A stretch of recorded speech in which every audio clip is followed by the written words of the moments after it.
Estamos aqui para mais uma aula de revisão de História do Brasil Colônia. A gente está fazendo uma revisão aqui completa, voltada especificamente para a prova do Enem. E hoje a gente vê mais um conteúdo, que é Reformas Pombalinas.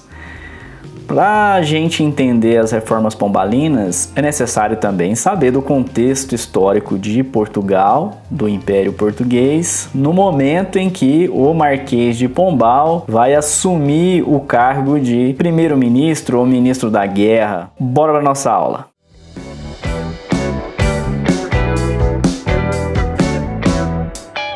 Então, como eu disse, é necessário que a gente veja aqui o contexto histórico de Portugal no período, e a gente vai perceber que a coisa estava bastante complicada para os portugueses. Então, digamos que o Marquês de Pombal vai assumir esse cargo aqui no momento de fragilidade de Portugal. Por exemplo, uma certa dependência de Portugal sobre determinados produtos e determinados materiais que eram importados. Isso gerava uma balança comercial desfavorável e algumas dívidas. Como um dos exemplos desse contexto desfavorável de importação, nós temos aqui o chamado Tratado de Panos e Vinhos, né? É o Tratado de Methuen de 1703, estabelecido entre Portugal e Inglaterra a respeito de tecidos e de vinhos. Leva o nome de Methuen porque o nome do embaixador inglês em Portugal nessa época é John Methuen. É o cara que vai atuar para esse tratado ser assinado. Na verdade, é um conjunto de tratados. São mais ou menos 3 ou 4 tratados, sintetizando neste aqui de 1703. Então, aqui no momento, a gente vai ter um contexto de guerra, a Guerra da Sucessão Espanhola, que envolvia diversos interesses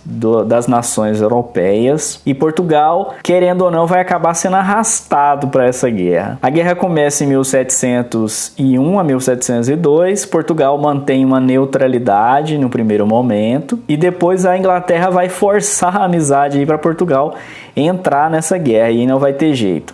Portugal vai acabar entrando na guerra apoiando a chamada Grande Aliança, que era formada por Inglaterra, a Áustria, que fazia parte do Sacro Império, Holanda, os Países Baixos e o Ducado de Saboia. O que estabelecia esse Tratado de Methuen, Tratado de Panos e Vinhos? Taxas mais baixas de importação, principalmente tecidos fabricados a partir da lã na Inglaterra, e em contrapartida Portugal enviava vinhos para os ingleses, também tendo uma redução na carga dos impostos, né, alfandegários aí para poder entrar no seu país. Não era zerado, viu, gente? Muitas vezes se confunde, né, de que os impostos eram zerados, eram isentos, tanto para lá como para cá, mas não, era uma redução. Portugal, ele era favorecido porque os impostos sobre os vinhos franceses eram mais altos, então se optava tomar vinho português. Só que, obviamente, Portugal vai precisar muito mais de tecidos e, mais do que isso, a Inglaterra vai conseguir produzir esses tecidos em larga escala do que Portugal vai conseguir fornecer esses vinhos para a Inglaterra. Então ele acabava sendo desfavorecido aqui nesse tratado de alguma forma. Além disso, a gente vai ter algumas perdas de áreas coloniais por Portugal, isso desde o momento ali da União Ibérica, desde que Portugal consegue a sua restauração, a ascensão da família de Bragança ao reino português, mas Portugal vai perder algumas áreas coloniais após essa União Ibérica, áreas que ficavam na Ásia, áreas que ficavam na África. Mais do que isso, nós temos aqui uma série de dívidas acumuladas, que elas vinham sendo acumuladas de outros reinos, mas que elas vão atingir um volume muito alto no reino anterior de Dom João V. Esse Dom João V, na tentativa de recuperar o antigo prestígio que Portugal possuía em relação ao globo em geral, ele vai ser bastante pomposo, ou seja, vai gastar bastante tentando imitar o rei Luís XIV da França, o chamado Rei Sol. Então tudo para você ostentar e mostrar que você estava bem quando na verdade estava devendo bastante. O Dom João V vai fazer uma série de construções, palácios, por exemplo, o Palácio e o Convento de Mafra, uma série de bibliotecas grandiosas, Biblioteca de Coimbra. Ele vai gastar bastante grana nessas construções. Mais do que isso, Dom João V tinha o costume de, nas suas audiências públicas, quando os súditos iam pedir coisas para ele, reivindicar alguma coisa, enfim, ele acabava doando várias moedas de ouro, distribuía para o público nas audiências que ele tinha. Então a dívida vai só se avolumando. Um outro problema que Portugal vai enfrentar nesse período é já o começo do declínio da economia aurífera, que dependia basicamente do Brasil, muitas vezes chamada da vaca leiteira de Portugal. Obviamente, por ser uma economia baseada na extração, né, extrativista, que vai exaurir a terra, numa hora vai acabar esse ouro. Então ouro, diamante vai entrar em escassez nesse momento e do qual dependia muitas finanças de Portugal. Então esse é outro problema também enfrentado. Bora passar então para a gente ver aqui quem que foi esse Marquês de Pombal. Então eu até coloquei aqui entre aspas, né, Império do Marquês de Pombal. É muito peculiar porque assim, Marquês de Pombal ele não é um rei, ele não é um imperador, mas boa parte das políticas durante o reinado de Dom José I, que vai suceder o Dom João V, vão ser creditadas ao Marquês de Pombal. E quem que era esse Marquês de Pombal? Então o nome dessa figura era Sebastião José de Carvalho e Melo, que vai nascer em 1699 e vai morrer em 1782. Ele era um membro da pequena nobreza rural, a família não tinha tanta importância assim. Isso vai gerar também ali emoções negativas em relação ao Marquês de Pombal. Inicialmente, ele é um diplomata, ou seja, é um embaixador que trabalhava inicialmente na Inglaterra, onde teria passado 6 anos e parece que não aprendeu inglês, e também trabalhou depois numa missão especial na Áustria. E foi justamente na Áustria que ele vai conhecer a sua segunda esposa, sendo que a sua primeira esposa ela tinha falecido. Então ele vai casar-se com uma condessa de Viena, que acabou tornando possível o acesso de Marquês de Pombal a figuras nobres mais relevantes, ao cenário político mais relevantes, inclusive a esposa do rei Dom João V, que também era da Áustria.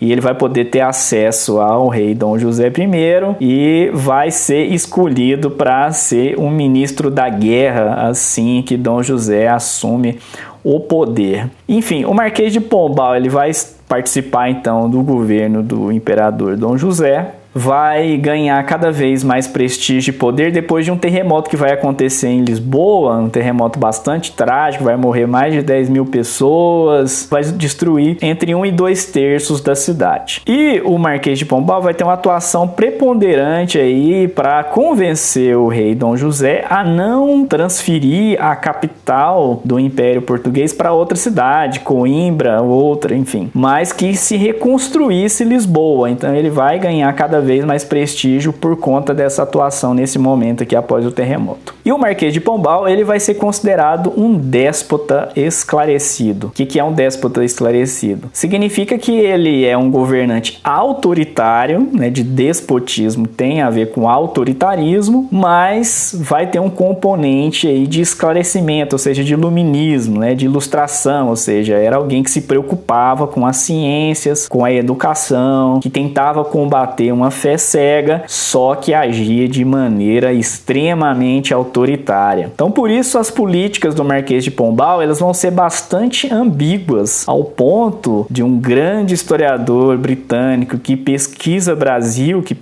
Brasil, né, o brasilianista Charles Boxer, dizer que a administração de Pombal foi uma ditadura. Não é ponto consensual entre os historiadores. Inclusive, é complicado esse conceito de ditadura para essa época, mas o Boxer vai dedicar um capítulo inteiro para ele, para as políticas de Marquês de Pombal, no seu livro sobre o Império Português, e vai denominar esse período como ditadura pombalina. Então, se encaixa perfeitamente na ideia de déspota esclarecido. Quais que são os objetivos de Marquês de Pombal nesse momento? São 2, e claro, 2, mas que vão se desdobrar em vários outros. Modernizar, portanto, a administração pública de Portugal, do Império Império Português no geral e maximizar os lucros da exploração colonial. Ou seja, as duas coisas tinham uma relação, melhorar a política e aumentar os lucros na via econômica. Então vamos lá para as medidas, as principais medidas do Marquês de Pombal, vamos entender o que ele de fato fez. Uma atenção ao erário real,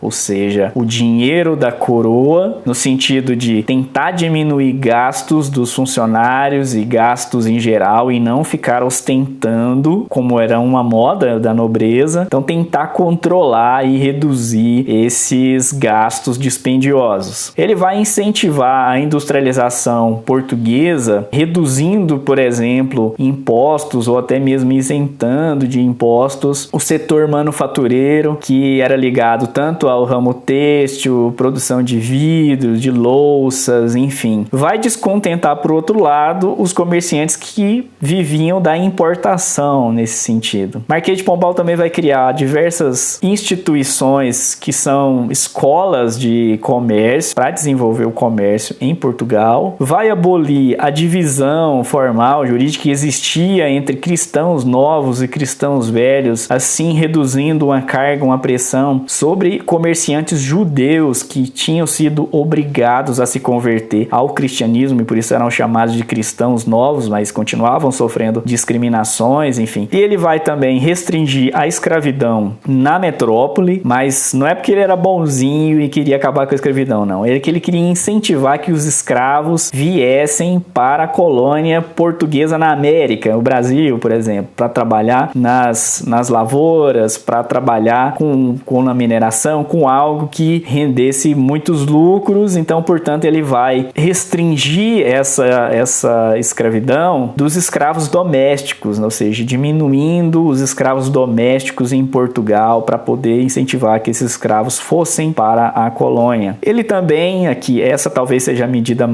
que ele é mais conhecida, a medida principal, que é muito discutida pela historiografia, que é a expulsão dos jesuítas de todo o Império Português. Pensa num cara que não gostava de jesuítas. Desde o momento em que assume o cargo de ministro, vai escrever várias cartas, obras, enfim, acusando os jesuítas de tentarem derrubar o rei de Portugal, participarem de um complô, se enriquecer, explorar o Brasil e não dar nada em troca para Portugal. Ele vai sempre tratar os jesuítas com extrema desconfiança, até no momento aqui que a sua política anti-jesuítica vai redundar na expulsão de todos os jesuítas do Império Português. Como a educação era algo que era empreendido pelos jesuítas, nesse momento a educação vai passar para um controle do Estado. Então essa é uma medida aqui iluminista, né, do esclarecimento, ou seja, uma secularização da educação. Ele vai promover também uma reforma do ensino, principalmente na Universidade de Coimbra, incentivando as ciências naturais,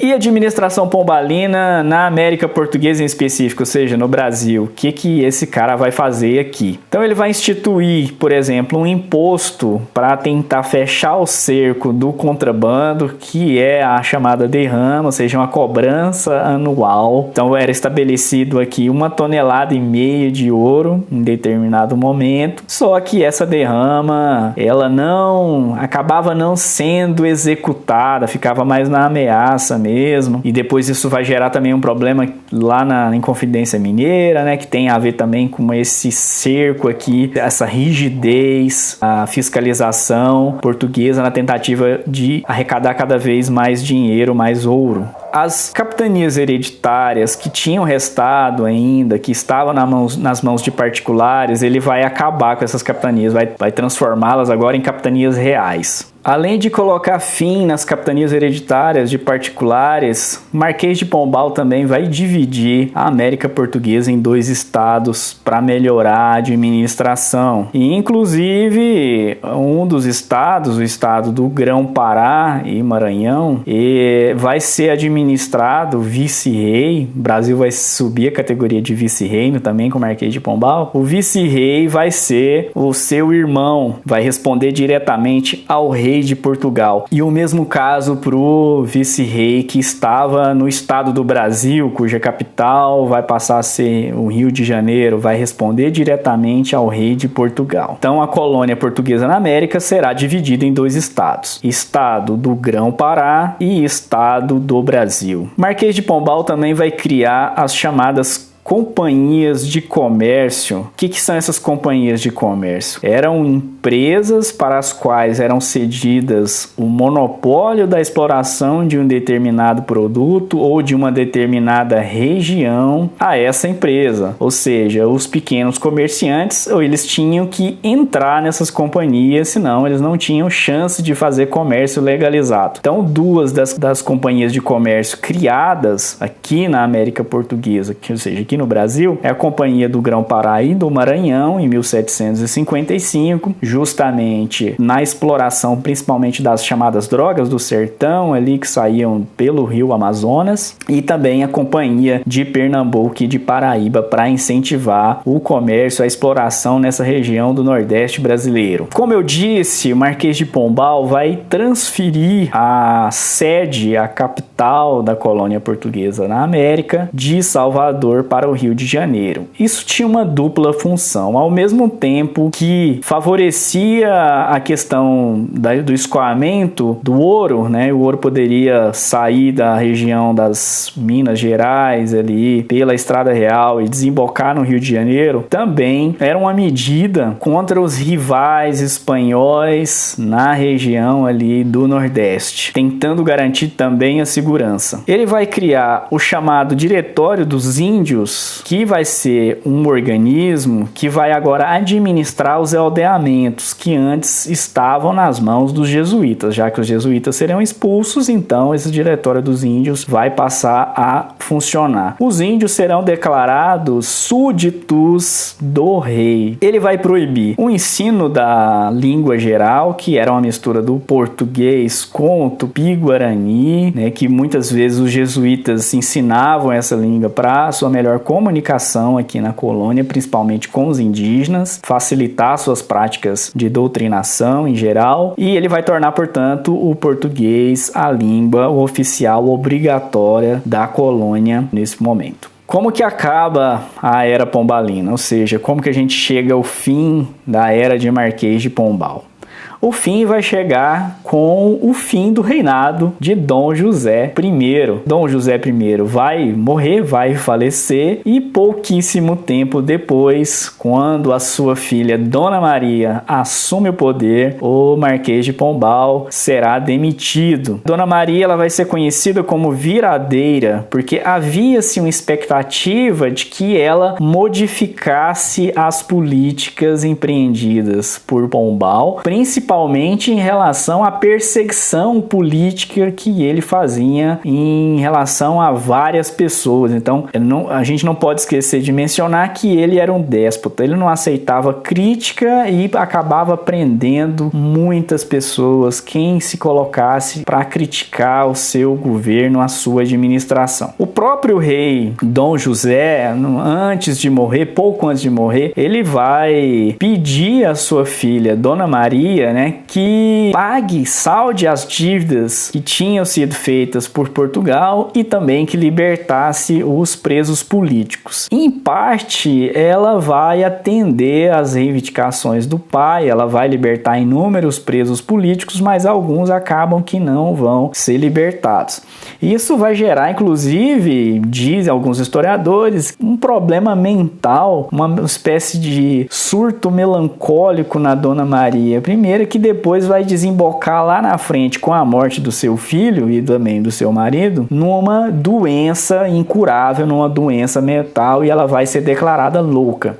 Então a Dona Maria I é a avó de Dom Pedro I, mãe do príncipe regente Dom João VI, tinha sido declarada louca. Há uma discussão na historiografia também sobre se o Dom José, no final das contas, ele era só um fantoche nas mãos do Marquês de Pombal. O problema é que todas as ações que o Marquês de Pombal empreendeu foram corroboradas, foram aceitas, foram assinadas pelo imperador, pelo rei Dom José I. Então, é complicado fazer essa afirmação. E aí, até por isso, nessa expectativa que havia de punição sobre o Marquês de Pombal, nas suas ações violentas, nas suas ações cruéis, nas suas repreensões, a Dona Maria, ela vai tentar resguardar a memória do seu pai, porque se ela culpasse o Marquês de Pombal, por óbvio, seu pai também ia ser culpado por tabela. Então ele vai ser exilado, mas vai ser exilado na própria casa. Depois de 5 anos que sai do poder, ele vai falecer. Então é isso, minha gente. Vou deixar as referências aqui dessa videoaula na descrição. Se você gostou da aula, dá o like aí precioso pra gente. Agradeço.